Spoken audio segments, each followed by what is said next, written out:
Só pra gente entender se rolava muito dinheiro aqui no Porto de Lisboa. Rua do Ouro, Rua da Prata. Lisboa debaixo de terra. As galerias romanas da Rua da Prata. Que nem fica na Rua da Prata. É a esquina com a Rua da Conceição, mas a entrada é pela Rua da Conceição. Servia de estrutura para segurar toda essa parte da Baixa de Lisboa, que antigamente era alagada pelo Rio Tejo. Este lugar só permanece aberto 3 dias por ano. E pensar que um dos lugares mais importantes da Lisboa romana é esse buraco que tem aqui, ó. As pessoas passam por ele e nem nada. Eu não entro, também porque não tem muita coisa para ver, não. Tem muitas outras coisas para fazer por aqui, ó. Na Rua da Prata tem o hotel do Cristiano Ronaldo. Opa! E mais pra frente, então, tem esse museu. E se estamos num canal de história, temos que visitar todos os museus.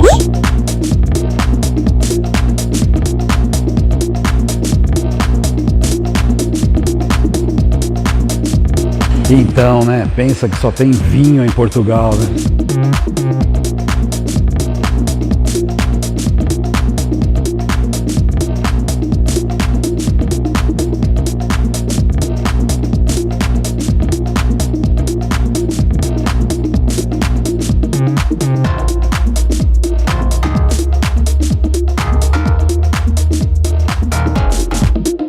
E a pior piadinha seria a seguinte: assim eu vou pro buraco, né?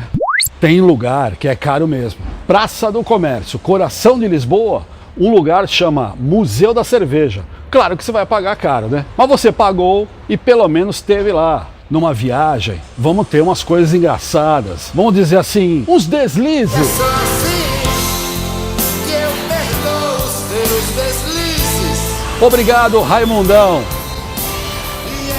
Subida, velho, subida.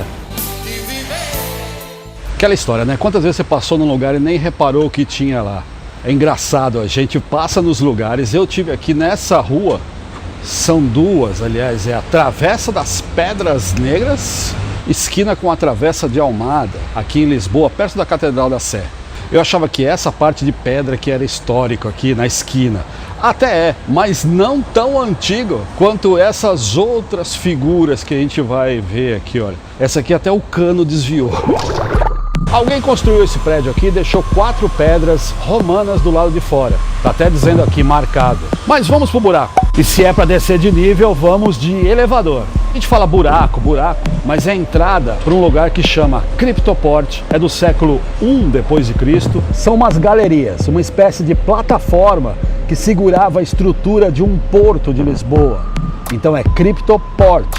Mas como eu disse, eu não entrei lá não.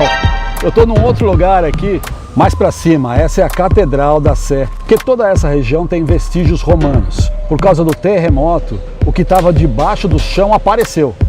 Olha só, essa é uma escala do tempo bem definida. Passavam anos, as épocas, e uns iam construindo por cima dos outros. Você vai descendo e vai descobrindo construções árabes, fenícias, mas o que existe mais são peças e construções romanas. Tem milhares de lugares com vestígios romanos. Então vou te indicar 3 lugares para você ir. 3. Liberalitas Julia Ébora, que hoje é a cidade de Évora. Augusta Emérita, era a capital, repara bem o nome que eu vou te falar, Mérida. E Felicitas Julia Olisipo, de Olisipo veio Lisboa. Aí tem aquela história que Olisipo vem de Ulisses. Lendas. O mais provável é que o nome Lisboa tenha vindo do rio que 1000 anos antes de Cristo chamava Lisos ou Lusos. E daí vem o nome das terras também, Lusitânia. Outra lenda, os romanos demoraram para conquistar essa parte porque tinha um grande guerreiro luso chamado Viriato. Imagina histórias de 2000 anos atrás que são transmitidas pra gente. Um conta pro outro, vai aumentando, né? Muita coisa ninguém sabe, nem colocou no papel. Se colocou, foi de uma forma lírica. O poeta Camões chamava Lisboa de princesinha. E ela é mesmo, num lugar ótimo como esse, já na saída do mar.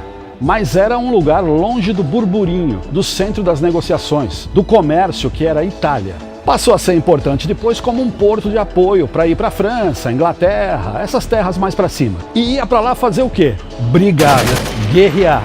A principal função de Lisboa era ser uma base militar. Então aqui eles paravam, comiam, bebiam, descansavam e abasteciam os navios com frutas, legumes, peixes. Sardinha em lata? Bom, tinha lata, mas não tinha a tecnologia do vácuo. Foi primeiro um francês que pegou as sardinhas, colocou num vidro de azeite e inventou um método que conservava. E tem uma história que a sardinha em lata foi inventada por um outro francês, porque o Napoleão pediu uma comida para o exército dele e que durasse bastante tempo. Eu não sei, mas eu gosto dessa história.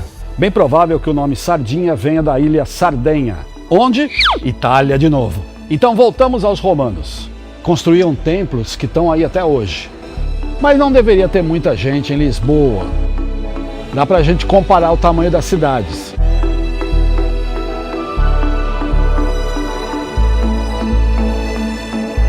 Mérida. Difícil de falar Mérida, né? Teatro Romano de Mérida é bem grande comparado com o Teatro Romano de Lisboa. E ainda usam para fazer uns shows, concertos e encenar umas peças. Aqui rolavam as batalhas.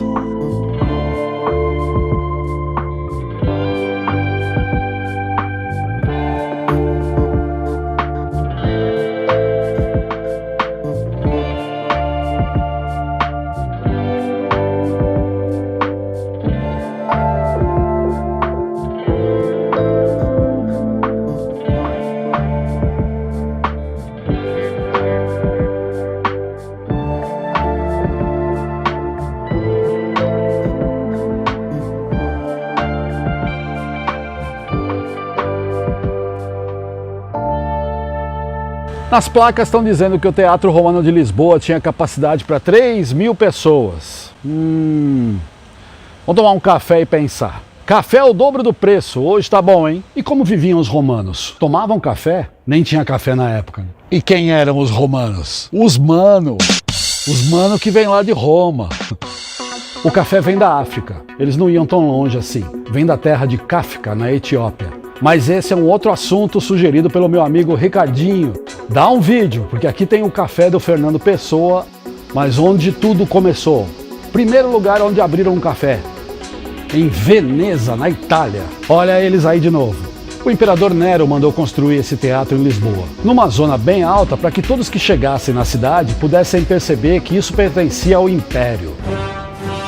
E essa é uma região na montanha, tudo aqui em Lisboa é apertado. Também por isso, acho difícil ter construído um lugar muito grande. O próprio Coliseu de Lisboa, a casa de espetáculos construída no século XIX, ela está lá embaixo num lugar um pouquinho maior. Ali perto tem o Teatro Dona Maria II e em frente dizem que existia um daqueles lugares de corridas de cavalos, o Circo Romano, estilo Ben-Hur. Mas isso já era fora de Lisboa. Aqui no castelo, até o rio, construíram um muro e esse lugar onde era a Casa dos Bicos ficava o cais romano, onde os barcos ficavam atracados. Em 468, os romanos foram embora. Aí muita gente quis Lisboa e depois vieram os bárbaros, que só destruíram. E os muçulmanos construíram outro muro, até que o Afonso Henriques veio descendo e expulsou todo mundo.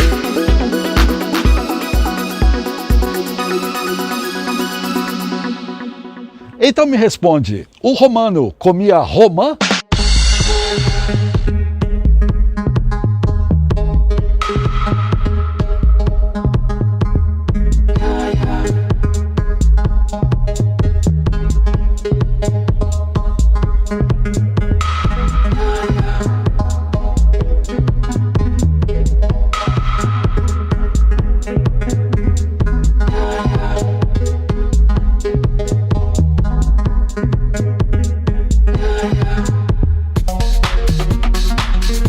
O que herdamos dos romanos?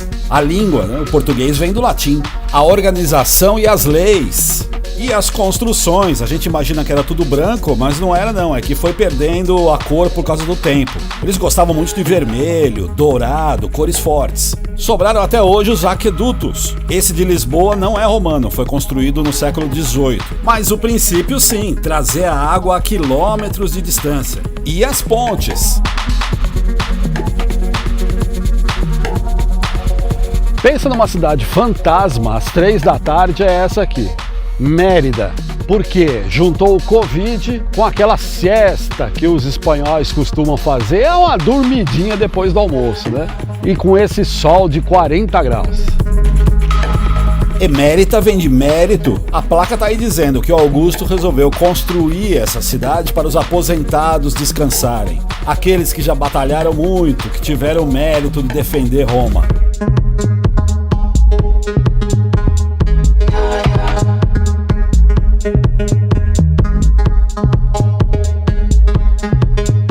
Conclusão.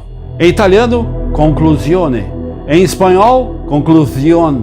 Não vão desenterrar muitas coisas romanas em Lisboa, porque para isso teriam que destruir os prédios e destruir a história, porque o que está por cima também representa muita coisa que aconteceu. Em Mérida tem uma coisa até engraçada. Esse templo da deusa Diana, depois de um tempo, foi comprado por um fidalgo, uma pessoa rica que resolveu construir a sua casa no templo. Dá pra gente ver as duas partes aí. Falaram, amigão, isso aí é um monumento romano, você tem que devolver pro governo. Mas tiveram que manter a casa dele porque fazia parte da história. E ele foi obrigado a abrir para visitação porque a Praça Castro Alves é do povo. A Praça Castro Alves é do povo. Desculpa, emocionei, é que no carnaval eu vou sair fantasiado de romano.